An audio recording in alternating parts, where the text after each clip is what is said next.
Yo siento que las personas tienen un color de voz, como rojo, naranjo, y hay otros que tienen la voz clara, como blanco, celeste. Ya que no puedo ver a los rostros de las personas, y es como mi forma de verlos y de reconocerlos. Mis manos para mí son todo. Yo puedo leer con ellas, puedo escribir, trabajo con mis manos haciendo masaje. Ya, pues señorita modelo. Es una carrera que cualquier ciego puede estudiar porque no necesita ver, solo necesita sentir. Cuando comencé a correr, lo vi como un desafío de ver si realmente era capaz. Me gusta correr porque me siento libre. La cuerda es como el medio de comunicación entre guía y atleta. Visualmente ella no anticipa todo lo que se viene. Las caídas de ella son de película. Ella se cae y se cae. Me he dado cuenta que no puedo vivir sin correr.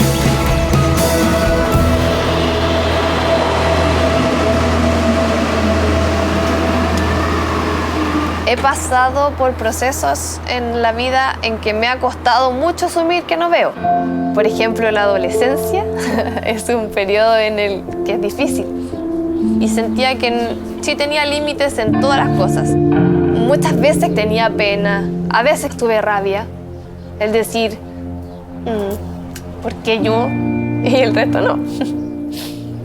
Pero me gusta cómo soy y me gusta cómo es mi vida.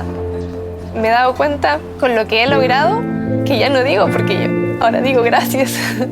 Estas son todas las medallas que he ganado en distintos países. Pesa un poco. Y mi meta es llegar a los Juegos Paralímpicos de Río 2016.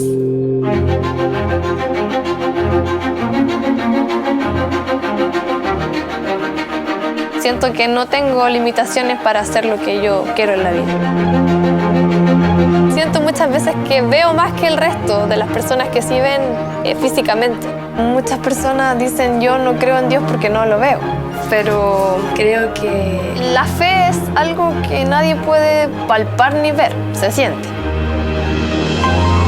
Siento que mi limitación visual me hace acercarme más a Dios y yo lo necesito todos los días para cada cosa.